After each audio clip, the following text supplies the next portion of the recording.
MLA साहब बयान भी देंगे।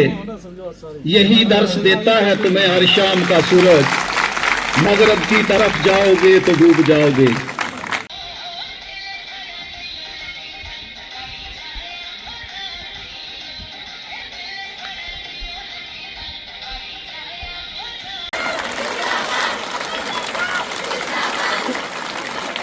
आज के हमारे इस प्रोग्राम में भी वो स्टूडेंट हूं जो आज भी सीख रहा है। जब मैं एमएलए बना, सरकारी स्कूलों को लेकर 1 साल का मेरा तजुर्बा कोई अच्छा नहीं है, और मैं आज सुबह भी कह रहा था शायद उसमें मेरी ही कमी है, क्योंकि जो अच्छे स्कूल हैं, मेरे 2 प्रिंसिपल साहब बैठे हैं, मेरे घर के बिल्कुल बगल में स्कूल हैं, या मैं इन तक नहीं पहुंच पाया या ये मुझ तक नहीं पहुंच पाए, और वो जो टैलेंट था ना वो मैं देख पाया। लेकिन मैं मैडम का शुक्रगुजार हूं कि आपने वो टैलेंट दिखाने में अपना रोल प्ले किया और मुझे यहां बताया। और जो मैं एक चीज सोचता था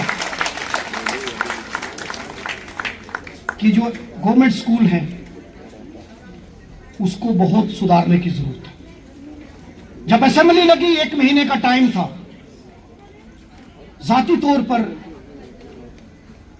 जब वहां एजुकेशन मिनिस्ट्री की ग्रांट पर बोलने का मौका मिला तो मैंने इस पर बहुत जोर दिया कि गवर्नमेंट स्कूल बंद नहीं होने चाहिए, क्योंकि गरीब का बच्चा,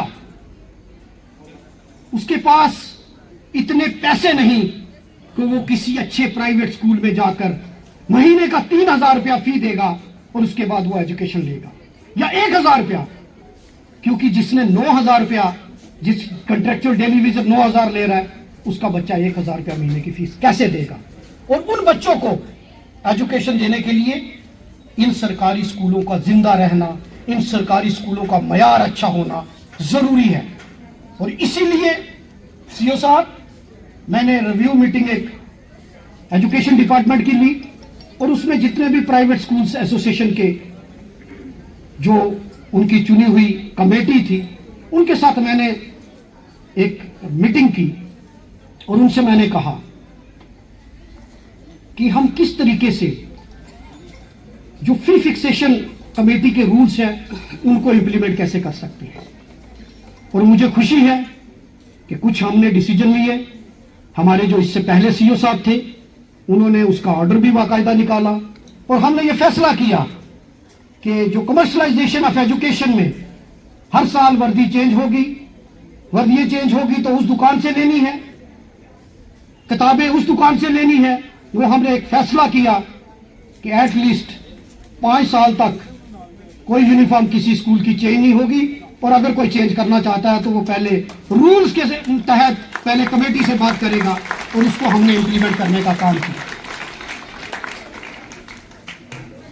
आज मुझे खुशी हुई जब मैंने ओपन जिम का उद्घाटन किया। मैडम, मैं दिल की गहराइयों से आपको सल्यूट करता हूं, आपको मुबारकबाद दे पेश करता हूं। और जो इन्होंने सीओ साहब आप थोड़े लेट आए, मैंने एक वो फिजिकल एजुकेशन एंड स्पोर्ट्स का एक कमरा बना हुआ। जब मैंने इनसे पूछा कि ये किस डिपार्टमेंट ने इसको बनाया, क्योंकि मैं देख रहा था कि ऊपर टीन पड़ा है, तो इन्होंने कहा कि मैंने टीचर्स से कलेक्शन कर, और मैं सिर्फ आपको मुबारकबाद नहीं, आपकी पूरी टीम, आपके टीचर्स, आपका स्टाफ, सबको और इन बच्चों को मुबारकबाद पेश करना चाहता हूं।